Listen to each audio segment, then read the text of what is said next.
Happy Halloween to all of our Serie A Chronicles listeners. We've got a spooky round of Serie A to talk about with horrifying Jose Mourinho making his team play terrible football. But first of all, let's take ourselves straight to the Stadio Diego Maradona. Did you like that intro, Mina? I can see you're like Sorry, that's really funny. over there. I can see Mina's like struggling to hold it together. Yeah. Ladies and gentlemen, that was my... if you didn't know Nicky was in America, you know now. You know now. Oh my God. All right, I'm going to tell you a story, a really embarrassing story. Okay, so I'm in America. I'm visiting friends. I did go to a Halloween party over the weekend, and I, at the last minute, threw a costume in my bag because, like, am I supposed to wear a costume? I don't know. And for reasons, I had like an elf costume at home. I just put that in the bag. Bring that, okay? And when I got it with me to the States, I was like to my friend, I'm not wearing this unless you're wearing a costume, right? Either we both wear a costume or neither of us wears a costume. I don't mind which. And she didn't wear a costume, so I didn't wear a costume. But then we were staying away from where I'm staying for most of the trip. And I realized I hadn't brought my pajamas with me. So I ended up sleeping in an elf dress. I slept dressed in my elf dress because I didn't have any other spare things to swap into. So that's my embarrassing story. Wait, hold on. Can you explain to me what the elf dress consists of? Because I don't know why, but I feel like you've put on ears and stuff. I have the ears, which I was not wearing. Because I wanted to know that. Did not wear those as part of the thing. Because there'd be no reason to wear those as part of pajamas, but I have them. And the dress is just like a green. It's just like a green dress, which is like it's one of the, it's off like Amazon and it's really cheap. So it's just like a green dress, which is like a probably like polyester material or something. It's not that clever. That's my embarrassing introduction to Serie A Chronicles. I've made Mina laugh, which is always a good start to the show. And now I'm going to make Mina talk about football and not about my embarrassing weekend. I thought you were going to say, and now I'm going to make Mina cry. Let's talk about Juve. Oh my God, I'm way too old for these sagas. Mina, Napoli Milan, game of the season so far? Oh, absolutely. Can I just say something? Do you remember ages ago in like Andrea Pirlo's autobiography, and he said that what's it called? Gattuso would sleep with the hat. What do you call it? The bedtime hat. And now I'm imagining. Yes. Oh my God. Like it's like I don't know how to describe that. It's like a very classic Italian image of like someone sleeping in like the bedtime hat. Yeah. With like a little lamp or a candle. Or when there's like a knock on the door, you know what I mean? Like a cartoon almost, like graphic. And now I'm imagining you and your elf name in it. Oh, this is better than COVID. It's fine. Okay. COVID and COVID. It's fine. Okay. Sorry, Nicky. Right. So, yes, game of football, the best match that we have watched thus far in the season. Absolutely. I mean, we've watched some horrors going in this season so far, but this game was absolutely fantastic. I know it was really fantastic, but there's also a part of me that was a little bit annoyed by some of the mistakes as well. So I guess sometimes defensive mistakes also make for just entertaining football in general. Mm-hmm. Or everyone is saying it's the attack of the attack of both sides had so much quality that you understand those defensive mistakes. And I'm like, oh, I don't know. When I watch Rahmani, I'm not thinking, oh, it's just Giroud's really good. I'm like thinking you're very bad at this point. Mm-hmm. Yeah, I think it was like all at once a sort of barn-burning, entertaining game of football, right? Like it was really like enjoyable, and also like to me felt like, and this is why neither of these teams will win the league, like because they both defend in ridiculous ways sometimes, and I think their problems like are different. So just to sort of say, in case anyone missed it, Napoli at home to Milan ended up as a 2-2 draw. Milan were 2-0 up at half-time and could not have looked more in control of the game. Olivier Giroud scored 2 headers. I think they'd had 4 shots on target to Napoli's 0, and they had 12 shots to Napoli's 6. Like, they were completely on top of things. And then the second half happened, and it was just the total opposite. Napoli scored a pair of brilliant goals, and Brilliant they goals. were, and they were just completely in charge of it right up until maybe the 89th minute when Natan gets sent off and they go down to 10 men. But yes, Matteo Politano and Giacomo Raspadori scored 2 wonderful, wonderful goals. And it felt like, if anything, Napoli were going to win for a lot of the second half because of how dominant they were. To me, there's like 2 separate things going on here. Obviously, Milan did lose Pierre Kalulu to injury in the first half, and that needs to be mentioned. But in general, this just felt like a very familiar Milan story to me, that Milan, we know how they like to play. We know they like to play with that high line. We know they like to press up the pitch. And when it's looking good, it looks really nice. They played some nice football in the first half. And then there's not really a second gear. And they've got this soft underbelly that has been really badly exposed against PSG, really badly exposed against Inter, who beat them 5-1 earlier this season. The defence just looks at any moment like it's got this ability to fall apart. And Napoli, to me, is like a different story. I feel like Napoli, ever since Garcia's been there almost, are a team waiting for someone to take the initiative. They're like waiting for someone to be like, let's do this. And when they got to the second half, and it was a situation of, oh, we've got to play now, we're down 2-0, they remembered how to play. They've got all the same, not all the same, but they've got most of the same players they had there before. Those players understand each other. They know how to interconnect with each other. They know how to make the most of things. But some of the defending in that first half, Milan were working down the right-hand side, which is a positive for Milan because it wasn't all going through Leao. And they were just creating these overloads, and no one at Napoli was reacting. Like, there were 4-on-3 down the right a lot, and Napoli weren't adjusting to it. And I really feel like that team is just missing leadership, which, of course, Spalletti to Garcia is a change at the very top. But perhaps it's also something that's happening on the pitch with Kim not being there and just not having someone, maybe it's not Kim, I'm just saying, like, because I'm thinking about the defence, but having someone taking some, sorry to repeat the word again, some initiative. I think what you say is very accurate. So here's the thing that I have about Napoli, right, is that for, I don't know, since I feel like I've been reporting on Italian football, I have always insisted that Napoli have a soft underbelly. That's the wrong thing to say. Napoli have a soft mentality. And the only time that I've seen them overcome that was last season under Spalletti. And I still didn't think that their mentality was that great. The thing that made the difference was that their football was so great that it ensured their enthusiasm for a full 90 minutes on the pitch, and it allowed them to sort of overcome opponents. Also, it was, there were varying factors, but having a leader like Osimhen, which is, he's a wonderful striker, but I also always make it a point to note his leadership qualities mattered. Having him sort of shedding a lot of the old stars that perhaps changed the mentality as well, helped them that bit more to try to secure the victories. But Napoli are a mentally fragile team, and I feel that when you put them under pressure, they rarely sort of put their head above water and say, you know what, we're going to come back and do something. The fact that they did do that was impressive now against with Rudy Garcia in the second half.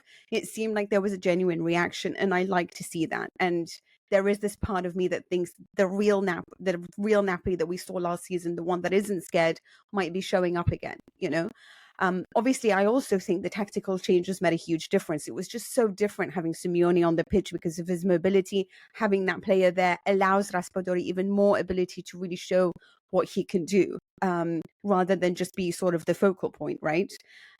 You sort of miss the absence of Osimhen, but I thought Simeone coming onto the pitch really, really helped a lot with that. Oliveira was also very good. For Milan,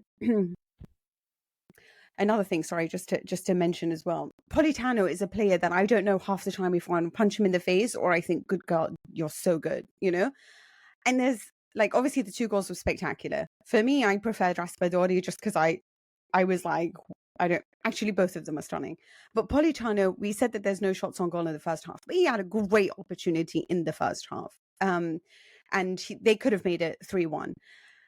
Milan, I think their downfall was in the sense that they dominated so much in the first half that they should have finished with at least 3 goals. And them not being able to convert that into more goals for them is what allowed Napoli to come back into this game. Now, there is some things worth noting. Exactly, like Kalulu got injured on the 19th minute. They did have to bring in Pellegrino, who isn't really like ready for this step up at the moment. Their defense has looked weak. Even when it's kept clean sheets, in all honesty, you just felt like, I don't look at this defense and think, wow. Reinders is one of those, he's proving to be one of those players that can either be dazzling, but also very annoying as well. He should have scored that third goal. He's very new, so I'm not going to be too harsh on him. Giroud was back to scoring goals, all fantastic for Milan. But Milan play very much like a Premier League team. In the Premier League, what's different between them and Serie A is that the Premier League is my ideology can trump yours. So my system can trump yours, and I'm going to show you my system and hope that it's better than yours. Why coaches perhaps like Unai Emery, who are different, who are tactical, who study you and try to negate you, is what makes Aston Villa an interesting team to watch. Italy is more about, I'm going to show you how we play, but I'm also going to study you and try to make sure that you don't get to play. It's a very different system, right? And I just feel like Milan go into these games trying to take all the teams toe to toe, try to go for it, try to dominate, try to show you what they can do. And sometimes, and it's basically like their technique can overshadow yours, can overcome yours. And it worked because Napoli were like, wait, what's going on? They don't have the ability to take away space. They don't have the ability to play tight, compact lines and defend and starve Milan of space to operate. So they also try to play their game, and Milan did enough to overcome them. But as soon as Napoli showed that energy in the second half, showed a desire to be like, no, wait, hold on. We didn't press the first half. We didn't move the ball in the first half, but we're going to change it now. We're going to show more aggression. We're going to try to go out, and show you something with the Botka shaking off shaking off his marker. It made a difference. And then this is where I feel like Milan are a side that are like only really capable of showing us what they can do when they get to show their game. When they have to do the reverse and actually play a tactical game, they're really struggling to do that at the moment. And this is why I have to criticize Pioli, because can your team play in any other way? Or is it just we show ourselves, we dominate, and if we get beat, well, what can we do? Because it's not it's almost naive at this point. Yeah, I unfortunately totally agree with you. I think Pioli, to some extent, yes, we've seen a development of a plan B, because it's what I said before, right? In this game, in the past, perhaps you would have just been waiting for Leao and Hernandez, and they weren't. They were working much more down the right, Calabria, Musa, Pulisic. I think if you want to take the positives for Milan, those are your positives. I thought the right-hand side of the team worked well, and the other positive is Giroud just scoring again, because Giroud hadn't scored since the beginning of September. He needed those goals. Those things are distinct positives. But if you want the negatives, it's that, the formation, the tactics, you kind of know what you're getting all the time. Yeah, there's been some subtle tweaks to the formation, but it's basically the same structure every game. And I think it's a little underwhelming at this point. I think it's a little underwhelming not to have a bit more variety. And I also think it's clearly disappointing not to be able to shut down a game which you're winning 2-0 away to a rival. Like, you have to be smarter. You have to understand how to not lose the points you've not got in the bag, but the points that you've got in your hands, right? The points that are yours to throw away. And I think they did throw this away. I wanted what your thoughts were, Mina, on the late substitutions as well. Obviously, Giroud goes off at 2-2 with his team chasing the game. Leao goes off as well. Giroud was on a hat-trick, was not thrilled about it. I saw some very hyperbolic sort of headlines saying, oh, Pioli's job is not at risk. And I'm like, were we ever talking about Pioli's job being at risk? Like, that's ridiculous. That's like the level of sort of over the top thing. But yeah, what did you think of those substitutions late in the game? Well, I mean, this is what happened after PSG when it was like Calabria is really angry, right? And everyone's like, "Ooh, there's drama in the dressing room." And Giroud now being angry. Leao apparently was also angry. I didn't see that. And I, I don't know if this is like a hot take or something, but I feel like it isn't really a hot take. I kind of like that in a team. I don't want to be able to take off players who are like cool, smile. Like one of the things that irritates me sometimes, I used to say this all the time with Gianluigi Buffon, was how nice he was to the opponents, you know? In fact, when he lost his mind once against Real Madrid in the Champions League, do you remember when he started going on about the referee having a garbage for a hard? That was, when Yeah, he yeah, lost his garbage mind. can, yes. Yeah. Uh-huh. Was the only time I'd ever seen him really fired up. And I was like, finally, yeah. I sort of like people being angry to be taken off because they want to show you the best of them. I don't necessarily think that indicates problems in the dressing room. So that is not what I see as a problem with Calabria after PSG or now. What I do see as a problem is what Giroud said afterwards, in the sense of we didn't know whether we should be defending or going to score another goal. And I think there's a clear confusion as to what they do now in the second half, because obviously they had now wound down. They are exhausted because Giroud has played now how many games? They've had 3 big games in 1 week, from Juventus to obviously the Champions League to now flying out to Napoli as well. So the team has lots of absences amongst it, and losing Pulisic and obviously losing Kalulu is just adding to the problems. So they're exhausted. Do they know how to play? This is where I say, do they have a plan B of how to play when they are tired, where the instructions are very clear? So clearly we don't have the energy right now to keep going forward. So this is how we can now remain compact, ensure we keep the ball. It's kind of like when Allegri takes off his shirt and starts doing a striptease of anger, Uh-huh. if you like, on the sideline. And it's kind of, that's your idea of now we pass horizontally and just maintain possession. That is what he does. He does all of that so you understand that you maintain possession. You don't lose the ball through the middle. If you do have to lose the ball, then make sure it's in the wide areas, and so on and so forth. It's a clear tactic, and it seems like Milan don't really have an idea of what to do, and Giroud admits that, and that's where it becomes problematic.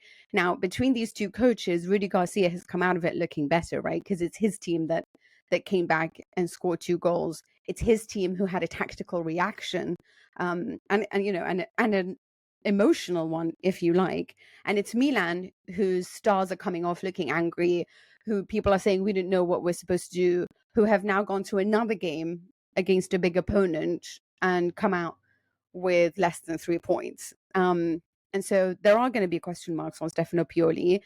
I do think it's ridiculous, but I do need him to show me that there is another idea, and that there has to be something more than, I'm going to send you guys out to play the game that we know how to play. And if you make a mistake, well, what can I do? You're not the best players in the world. You know what I mean? Mm-hmm. I think you picked up on something really interesting there, Mina, and we should probably move on from this game kind of soon, but I do want to pick up on it. Um, I think you sort of raised that narrative that Milan come out of this as the negative story, but Napoli, oh well, it was sort of sold as, oh well, they did well, they came back into the game, and that's sort of how the flow of things can tell a story, right? Because they were 2-0 down, it feels better to get that draw. Do you believe that, though? Do you believe that this Napoli team is actually in a better place than Milan? They have in the last month. They've lost to Real Madrid. Obviously, that was a really entertaining game. They did put up a good fight, but they lost to Real Madrid. They lost to Fiorentina. That was also at home. They beat Verona. They won away to Union Berlin, but another draw against Milan. It's quite a lot of games they're not winning. And yes, they played some really good football in the second half, but the first half was bad, wasn't it? Yeah, it really was bad. And I don't know how I feel about Napoli, because I don't ever feel like Napoli is a team that I expect them to win the title. I do expect more from Milan, though. And I almost, there's a part of me that almost thinks Spalletti's such a genius that he overachieved with Napoli last season. I don't see it as, obviously there are great players there. most of them I would want on my team. I'm not going to lie. I think Lobotka is a genius. I think Osimhen is the best striker, well, at least top 3 in the world. I think Kvaratskhelia is a delight to watch. But there is always a part of me that's sort of like surprised when they do well. And what we still saw last season is that they lost heavily to Milan several times. They lost heavily to Inter. There is that ability in them that then it's that weakness that sometimes I see in Barcelona, of course, after all the big hitters like Luis Enrique and Pep Guardiola left. It's that ability to sometimes fall emotionally. They're a team that if they're leading the pack, they're very good. But if they have to chase, they don't have it in them. Whereas I see Inter, I see Real Madrid, I see Juventus, and potentially even Milan as a side that are better at chasing, are better at sort of hunting you down. So while in this game I was disappointed with what's going on, yes, you're right. I do feel like there's a greater ceiling for Milan. There's more to come from them. I feel like they have the ability or the mentality to grow. But I do think what we're seeing now is, we talked about a great season from them in the sense that so far they did well to recover from the Derby loss. But losing Maldini, losing this management that perhaps gave them that veteran experience, that solidity, the dressing room harmony, you needed players like Zlatan. You needed a director like Maldini to remind them of what it means to be at Milan. And I do feel like losing these guys is making somewhat of a difference right now for Milan. I think that Pioli's doing well as much as he can to hold it together, and the new players give a lot of enthusiasm. But I am worried that there's a part of them that's losing what makes them special, or has made them special in these last few years, and what they had built with Pioli and Maldini. And that is what worries me going forward, and I want to see how it progresses. Okay, one word answer, yes or no.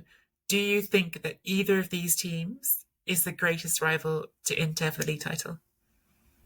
I feel like Milan will have more of a say going forward if they can figure out a plan B, yes. Because there's still Chukwueze, there's still all these players to come back, for sure. I don't know about Napoli, though. Listener, that was not a one-word You? answer, but we know. What about you? You're asking me questions. Who do you think? What do you think? I don't think that either of these two is going to finish as the closest rival to Inter. I do think Inter will win the league. My hand is shown at this point on that. I think Inter are the best team in Serie A. But I think the closest rival to them is going to be another team we're going to talk about, Mina, which is Juventus, who won 1-0 against Verona. It feels kind of ridiculous to say that after they beat Verona 1-0 in the 96th minute. I mean, this was not, you looked at Juventus and thought, wow, how unstoppable a juggernaut they are. However, it was a 1-0 win in which they should have scored much sooner. Moise Kean had 2 goals allowed, both very unfortunate. We actually just got a message from Chronicles Tifosi member Nick Etta saying, I'm not sure what I dislike more, Kean being offside by a stud or ruling a goal offside for a different player obstructing the keeper's view from normal play. Also, it looked like Chiesa won a penalty before stoppage time too. I'm curious if everyone felt like the referee only called fouls for Verona. I'm a little bit muddled, Nick, on the second goal you're talking about, because Kean had 2 goals allowed. The first one absolutely was one of these, in Italian they might say millimetrico, millimetered offside decisions, because now we have the technology and we can see that a tiny sliver of Moise Kean's boot is beyond the last defender. And so on a technicality, if we're drawing these hard lines, that's the line. He's offside. The second one, unless I've got this wrong, Mina, and it wouldn't be the first time, but I understood that to have been disallowed because Kean waved an arm at Fagioli, winning the ball higher up the pitch. I thought this was a soft decision because it was definitely sorry, yes, I say Fagioli, didn't I? Faraoni, yes. I don't know why I said Fagioli. Yeah. It was a soft decision. The arm is very much momentum, but it fits into that box, I guess, of seen them given. I feel incredibly sorry for Moise Kean, who hasn't scored yet this season, and who played really well, has been playing really well, I think, for a little while. deserved a goal and clearly then lost his head about it, got booked, and Allegri took him off, and he lost his head even more. Poor kid. But but I think actually honestly I think Allegri handled that part of it perfectly. I think Allegri said it afterwards. He said he didn't deserve to come off, but his head had gone basically, and I think all of that is true. It was not fair to Kean, but it was the right thing for the team. And yeah, I think these decisions, on balance, I think probably you can't argue with them, but they feel mean and it feels very unfair on Kean as an individual. It does. Actually, I want to ask you a question just before I just give my opinion. Do you think Kean could potentially be better than Vlahovic? But for me, Moise Kean's problem, unfortunately, and this is why it feels extra sharp, Moise Kean's problem so far is that he hasn't convinced me he can score goals regularly. And this feels particularly unfair to say this right after he's had 2 goals disallowed for reasons he can barely control, right? These things are so on the margins. And you think he had a goal disallowed in the derby and Torino as well. He's been very unlucky lately. If he can start to score consistently, I think that will change my opinion about him rapidly, because I think his overall contribution has been quite good. But at the moment, he still hasn't actually got a goal to his name this season, and that is something you need your strikers to do. So obviously, in this particular game plan, there was very little, I guess, from the overall game plan of Juventus against Hellas Verona, which we thought this could happen because we knew sort of what Verona were going to try to do in this match. And it was in every way possible to sort of force Juventus to try to be creative, and they don't have that because they don't really have the great midfielders, I mean, that come through the middle and try to score or help. And on the wings, they were blocked. I hate this team so much. You don't understand, Nikki. It pains me to watch these guys and see them donning a Juventus jersey that once belonged to people like Del Piero and Platini. And I'm just thinking, really, like, honestly, this is so below par, right? So Moise Kean to me is a very interesting story, because I was having this debate with my friends and they were like, oh, come on, at 26, he should be doing better. And I'm like, he's 23. And people forget because he's had such a journey as a kid, right? I remember thinking it was him and Cutrone. Do you remember Cutrone for Milan and Kean for Juventus? And they were going to be the top strikers for Italy. Obviously, that didn't work out. And then Moise Kean went to Everton, didn't work out. But when he went to PSG, he was fantastic. Like, he was scoring a lot of goals there for a team that was creating a lot of opportunities that he was getting ahead of and scoring those goals. And he was fantastic to watch for PSG. Since then, again, we haven't seen the best of him, but Allegri has made a note, and we can see it clearly, not just for Juventus, but also for the national team when Spalletti talked about him. But there's something different about Kean this season from a mentality point of view, from an emotional point of view, from his professional point of view, the way that he is showing up to training, the way that he is playing his game, adding to his weaponry, like his arsenal of skills and tactics and technique, his physicality. It is making a difference on the pitch right now. And it does feel like he is almost a little bit cursed with these goals not going in. And if I was him, I'm not going to lie. I feel like I would so totally be a Kean. By the end of it, I would have probably done an Arda Turan, if you remember Arda Turan in the Champions League, taken off my shoe and started flinging it towards the linesman. Yeah, but it kind of just seems like, I understand the semi-automatic offside, and it's a clear line. You're either off or you're on. But we do have to, and they are debating the law about whether it should be daylight, because that's what really it should be. Like, there's no advantage to a heel, a sliver of a heel. There's a lot as well, I mean, in La Liga that I could go on about, but we have to decide what the rules are, because it's becoming a bit ridiculous at this point. And also Farioni, who does almost a Busquets at this point, right? Sees the goal scored. It was very cynical. I mean, it was brilliant. It was like, would you like an Oscar now?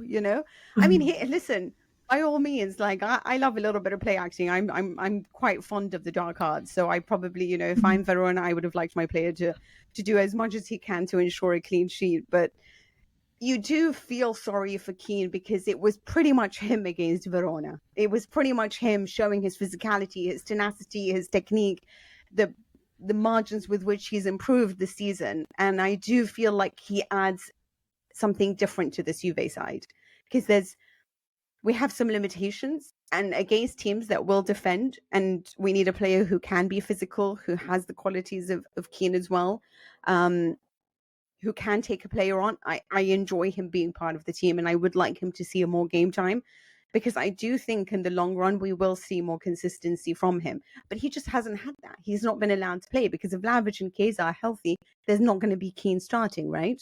And another word for Milik, because I think Milik is also a very important player to Juve. So I think having those two guys as well is essential. But congratulations for 100 clean sheets for Allegri. I mean, nothing is more Allegri at Juventus than 100 clean sheets. So, chapeau. Chapeau to Allegri. I said at the start, I'll repeat it. I think Juventus, with no European football, have a very good chance to be Inter's closest rivals in Serie A. They're not a perfect team. They're a long way from a perfect team. But I think they are going to have the right consistency and advantages, and they're not conceding goals, which is, as we've been talking about with Milan and Napoli, they haven't shown that soft underbelly that some of the other title rivals have. So I think they've got a real chance to be in this title conversation, but we don't need to talk about that game anymore. Or do you want to come back? No, I just want to ask you something. Like, when you see sort of the way that Napoli really started sort of celebrating with the equalizer, right? And then you saw Juventus going crazy without Cambiaso scoring his first goal, which was a huge moment for him, taking off shirt, yellow card. That togetherness of the team, is that something that so far we're not seeing at Milan, and that could be the difference? Yeah, I think that's an interesting question. I do think those dynamics matter. I do think that squads come together sometimes in ways that are meaningful, and I think it's another reason why I'm so big on Inter this season. I think just where you saw Thuram and Lautaro celebrating at the end of that game, you feel like there's good vibes, and I do think those things over a season actually do matter. That players are enjoying their football together. I think it's very true to use an example somewhere else, Tottenham in the Premier League right now. I think Ange Postecoglou is doing an amazing job. For all our Aussie listeners, I think he's genuinely brilliant. I think they've got some really good players there, but I also think they're a team that's just gelling and having fun together, and I think that matters. So I do think that. I agree with that. Yes, let's talk about Inter. Inter, who beat Roma 1-0. This was obviously right before Napoli-Milan. So you had going into this weekend this feeling of, Sunday night's going to be such a big evening. You've got Inter, Roma, Napoli-Milan. Well, thank goodness Napoli-Milan was exciting, because this wasn't. But there was at least some drama off the pitch, wasn't there, Mina, with the ultras from the Curva Nord giving out whistles so that everyone could make it as horrible as possible for Romelu Lukaku, and then police issuing €22 fines to people who had those whistles, trying to confiscate them all, and then people downloading apps with whistles onto their phones so they could whistle Lukaku. Unbelievable stuff. I mean, it really was loud. It was really loud. But after all the talk and fuss about Lukaku, who, look, again, has whatever else you feel about him, he's been good for Roma. He's scored goals. But he was a non-factor in this game because Jose Mourinho, who of course was suspended and watching from the press box, had come to park the bus, and it nearly worked, I guess, Mina. He nearly got what he wanted. This is sort of the treatment that you give strikers, right? Who've betrayed your club. Because I feel like if you've got a defensive midfielder who defects to another club, no one really cares enough to go and buy whistles, But when it's Vlahovic, do you remember at Fiorentina with the 10,000 whistles, right? And then this was going to be even worse. It's the striker, right? It's. I know. I'm trying to think of Bonucci. What did Juventus do when they first faced him in Milan? He scored and did this usual terrible celebration that I hate of his. But anyway. Yes, what a terrible match in that sense. Although chapeau to Inter, I guess, for at least trying to really show us what they can do. There is so much of a narrative off the pitch that, was so interesting. Obviously, like you said, the 30,000, the speeches by Pinto, who's saying lots of players have moved, like Mkhitaryan, why are you so angry? It's different, right? Because you're right. Can I pick up on that? Because I've had people say that, why is it a big deal? Most players don't give. I didn't. he's probably not going to this year, but most players don't give like an annual interview to Sky Sport saying how much they love the club. Like Lukaku, yeah. You're like literally tattooing Inter everywhere, and then you're like, yes, it's so done. I'm gonna go to Juve. Like, come on, man. You know? Sorry, continue. No, that was what I wanted to say. I think when people don't understand why he's getting this particular treatment, I'm not saying he deserves it because whatever, No. fans do what they do. That's their own interactions. But there is a reason why it's different. That there was a context there, and I don't think the ultras are not sort of trying to validate their behaviour and say they're right and they should do this. But I think to sort of pretend that he's any other player, he's not. He's a player who won the league there and who was idolised and who seemed at the time to be very happy there. We talked about it a lot. And then who sort of didn't match up his actions with his words. His words were, I love this club more than anything. And then talking about how it was such a mistake to have left him go back to Chelsea. And he did come back and was there on loan. And then this summer, the club were working to sign him. And he talked to other clubs. And I think you can roll your eyes a bit at the Inter narrative of this too, where they find out he's talking to another club and hang up on him mid-conversation and couldn't possibly talk to him anymore. And I think it's all a bit melodramatic. But I think it's also just disingenuous to pretend there isn't more of a story with Lukaku, because there is. Yeah, I mean, especially sort of, posting on Instagram about Inter and how much you love her after the Champions League final, and then knowing during that time that you were negotiating with another team. It is a betrayal, because it's different if it's Del Piero doing it to Juventus, or it's Javier Zanetti doing it to Inter, or he is of a different stature than somebody who's left on a free transfer to join another team who it's going to be painful. Çalhanoğlu was painful for Milan, but it's somewhat different when you have it's exactly that. It is the love story that he had. The love story not only with Inter, but also with Lautaro Martinez. Like, they were neighbors. They spent so much of their time together, especially during the pandemic. They were considered best friends. He showed up at his wedding, and you saw when it came time to shake hands that Lautaro Martinez was just made an effort to not look him in the eye. So there's genuine hurt there. That's not just from the club, but also from the teammates. And so, but either way, I mean, we've seen Higuain treated pretty badly by Napoli when he came back, and he didn't pledge himself, I guess, to Napoli in the same way that Lukaku did, but he also suffered the wrath of Neapolitan fans. And I guess this is something that happens. But in general, there was so much to speak about sort of off the pitch that the game, it was more interesting than what happened in the game. Yeah. Well, in terms of the game, I think the story for me, Mina, is that actually Inter on the transfer policy end up fully validated, because Marcus Thuram, who's playing in a role that used to belong to Lukaku, decides the game. Better? Yeah. Is he better? I mean, we're talking about 10 games. He scored 4 goals and managed 5 assists. Is he like the best player in the league? Yeah, I mean, well, Lukaku's got, 5 goals and 7 starts. So let's not ignore that Lukaku has been very good for Roma, because he has. He has indeed. But it's the assists that I care more about the goals, because Lautaro Martinez has scored more goals than Thuram, right? But this guy has just come in. He's played like 10 Serie A games. And in his first 10 games, the guy has delivered 5 winning assists and 4 goals. It is incredible what he has managed to do, with Lilian Thuram watching him in the sidelines. But I really do feel like it's very hard to sort of take to a new team in the way that he has. I find it remarkable.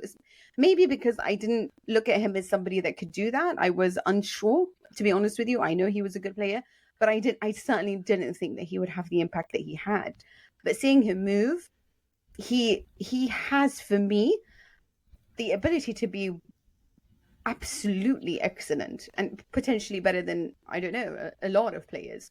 I'm sort of a little bit surprised by that. I didn't expect it from Marcus Thuram, and you really feel like you don't need to miss Lukaku when you had him. That's not to say that there have been, Chiesa has been good, or Leao has been great, or Lautaro Martinez has scored more goals, even Lukaku.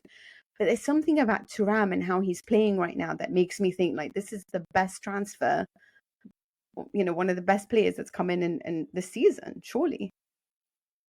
Yeah, I think it's really interesting because his numbers at Borussia Mönchengladbach were promising, but they weren't spectacular, right? Last season, 13 goals and 6 assists in 28 games, or sorry, 28 starts to 2 sub appearances, 30 games.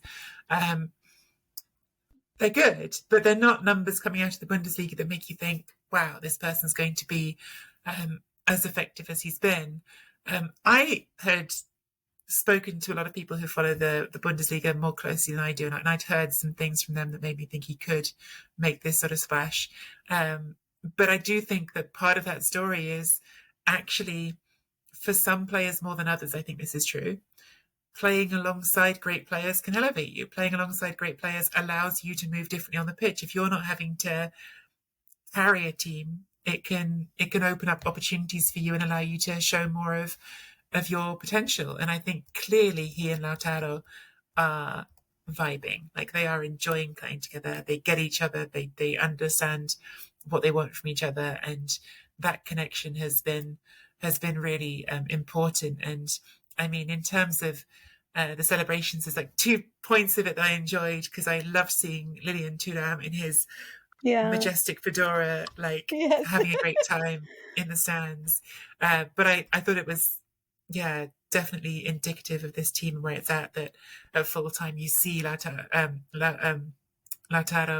and Thuram arm in arm, living in the moment, because I think that they're what's making this team special at the moment. The whole team is good, but that attack it really is pushing it somewhere else. But it's also like the growth of Dumfries is impressive, to be honest with you, because he was sort of a question mark in the beginning, and now he is a fully fledged, like, great player of the team. There's Inter is by far and away, it should really win this league by at least 10 points. I mean, let's be honest. And Mourinho conceded that. He's aware of that. And obviously he's saying that because then he wants to give himself an alibi should they lose this match. I was a bit critical of the criticism of Roma. Because a lot of people are like, well, they just, took it lying down and surrendered, basically. No shot on goal until the 66th minute or something. And, all these whistles were bought to boo Lukaku, but he was never even given the ball. And when he was surrounded by a ton of defenders and it was taken off him. And I understand that, because it just sort of looked like that's the game plan of Roma.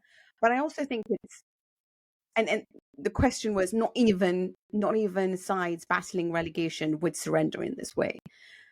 I found that to be quite horrifying, because this isn't, if Roma don't have Dybala, they don't have Pellegrini, they don't have Smalling, they don't have Renato Sanchez, they don't have Spinazzola. I'm not sure what you're asking them to do. Do you want them to go toe to toe with Inter? Like, isn't that what we accuse Pioli of doing? Like, you're so stupid. Like, what are you doing? Like, don't be so naive.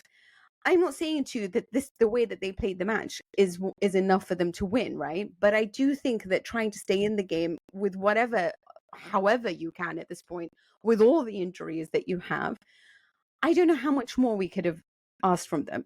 Because if they played this game that was, we're going to go out and attack you with just, I don't know, Lukaku and Sharawi, I feel like they might have conceded by several more goals. And they did make it very, very difficult. So maybe a 0-0 was what they're aiming. But I do feel like criticizing Roma so harshly, even though they're without so many of their creative players, is a little bit mean at this point. So with a full team, I genuinely believe they would have shown us a little bit more of themselves. But they don't have a full team.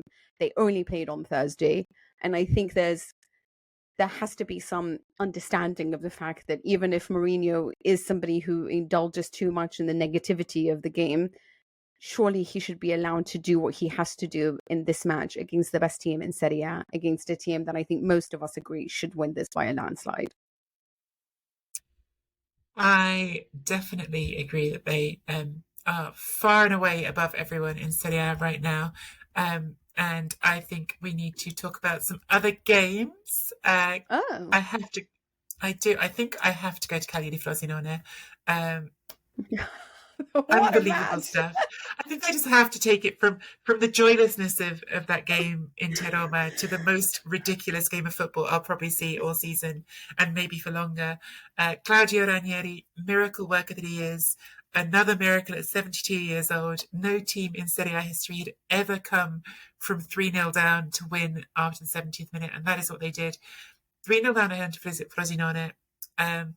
and looking not out of it because of the performance. They'd actually played a pretty even game with Frosinone for Rodis and were unlucky. It felt like to be 3-0 down. But Oristanio, who is this 21-year-old on loan from Inter, comes into the game, scores a goal off the bench, doesn't even celebrate. It's his first ever Serie A goal, doesn't even celebrate, straight back to the halfway line.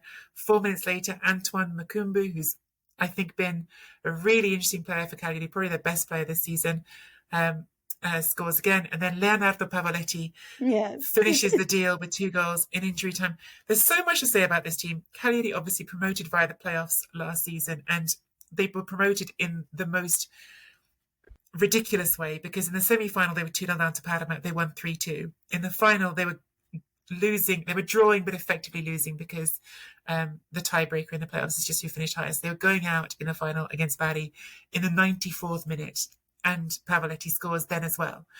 And so you already have this narrative of a team that somehow just doesn't know that it's beaten. They come into Serie A. They are missing Lapadula, who was their top scorer in Serie B last season, who's been so important in that promotion push. And he was on the bench for this game but didn't play, so he still hasn't played yet this season. They've failed to win any of their first 9 games, and then from 3-0 down they come back to win 4-3. A ridiculous story, a wonderful story for Ranieri, who, by the way, they were 12th last season in Serie B when he took them over in December, so all of it has been one giant thing. I loved that before the game, so before this even happened, someone was asking him if he was worried because they hadn't won a game yet. And he said, I'm not worried because we're going to stay up the same way we came up, scoring a goal in the last minute of the last game of the season. So he's already told this story before it's happened. We're going to do it that way. But actually, like Mina, there was even other stuff in this game to talk about. Matthias Soleil, who scored the first 2 goals for Frosinone, has been a revelation, by the way, on loan from Juventus' next-gen team. Yeah, I know. Soleil has really been amazing for them, because coming into this match, he was their top scorer, I think, with 3 goals. What's interesting about Frosinone is the fact that, it's not a lot of goals that he has scored to be the top scorer, but they do get goals from all around the pitch. There's a lot of players on that team that have at least got a goal, but he is really... Because watching him at Juventus, I wasn't sure how great he was. But obviously there were different types of matches, defending differently as well against Juventus than they would do against Frosinone. But with a little bit of confidence, he's really been able to shine. Baranchea, on the other hand, for Frosinone, didn't do such a great job. And so that was something worth noting. But Frosinone on the whole, if you looked at this match and you had to place a bet on Cagliari or Frosinone, you're going to go for Frosinone, because they've just been so good to watch this season because of players like Sune. So, and going 3-0 up, I mean, you just think, how is it possible that Cagliari, who had come into this match, having only scored 5 goals in 9 games, right? 5 goals in 9 games, one of the worst attacks, only second to Empoli, but the worst team overall because of how many goals they were conceding as well, to then do this, I mean... It just goes to show you that the team isn't dead mentally, right? Like, this team actually believes in itself, and this could help them going forward. But then I remember Empoli-Fiorentina last week, and I thought, Empoli, who haven't scored, other than 1 goal, has now scored 2 and defeated Fiorentina. There's a few crazy scorelines, I've got to say, one of the things we always used to say about Premier League was that anyone can win any game. It's starting to look like that. I mean, if Empoli's beating Fiorentina, Cagliari and Frosinone may be on the same level, but it is an interesting league, that's for sure. It is. And look, Cagliari, first win for them, but they are going to get Lapadula back. He was on the bench for this game, so that could be a big difference for them in their fight against relegation.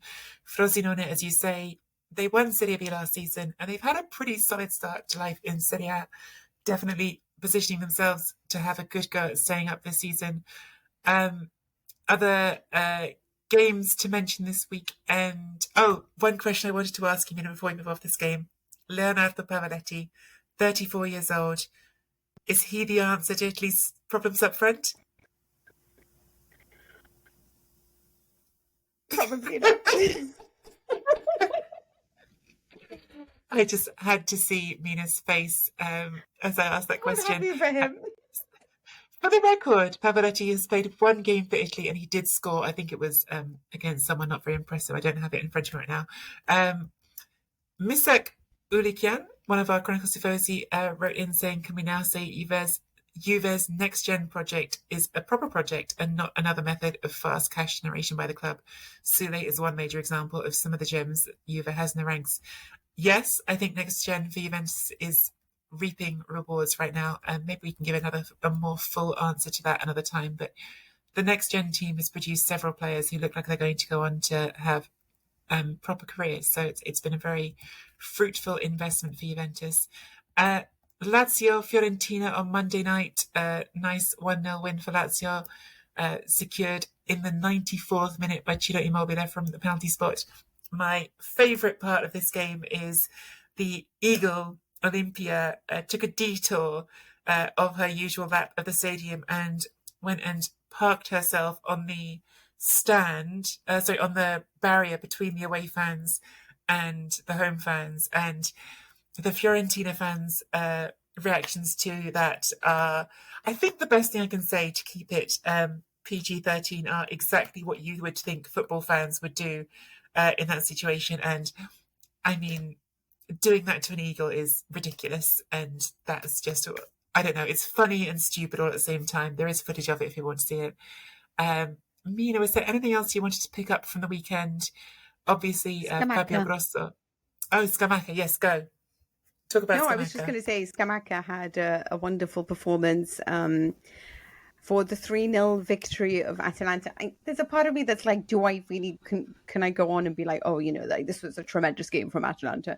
But then there is this part of me that's like, it's Empoli, right? Like Empoli have been so bad this season that I honestly, I still don't understand how they beat Fiorentina. Like I'm still like, but Fiorentina were just that awful in that match, right? But it was a 3-0 victory for Atalanta. Scamacca really showing us his potential and the way that he has made the difference for them going forward. I always felt like, there was been many conversations as to whether or not he should have joined Inter, but he said that when Atalanta came on board, that it became very difficult, very much a man of the match performance for him. And he delivered an assist and got a brace. So congratulations to them. That's Probably it, I think. A more realistic shout for the future of the Italy number 9 position than Pavoletti. Yes. Yes. I would just add all of our thoughts with Fabio Grosso, of course, after the horrendous scenes in France over the weekend. Get well soon, Fabio. And I think that's our lot. Sorry, I should let you close. No, what am I going to say? Congratulations to Messi on winning the Ballon d'Or, even though that doesn't really have anything to do with Italian football, but one day we will be back there. Next weekend, we've got games such as Fiorentina versus Juve. Will there be more whistles for Vlahovic? It's Atalanta versus Inter, so we'll be back next week to chat more about that. Thank you for listening. Thanks to all our patrons for the recent feedback. Find us on Twitter at Nicky Bandini, at Mina Rizuki, and at Serie A Chronpod, Twitter, Instagram, and more. Subscribe to Serie A Chronicles on YouTube for clips and short videos of the show. Thanks for listening and see you next week. Ciao.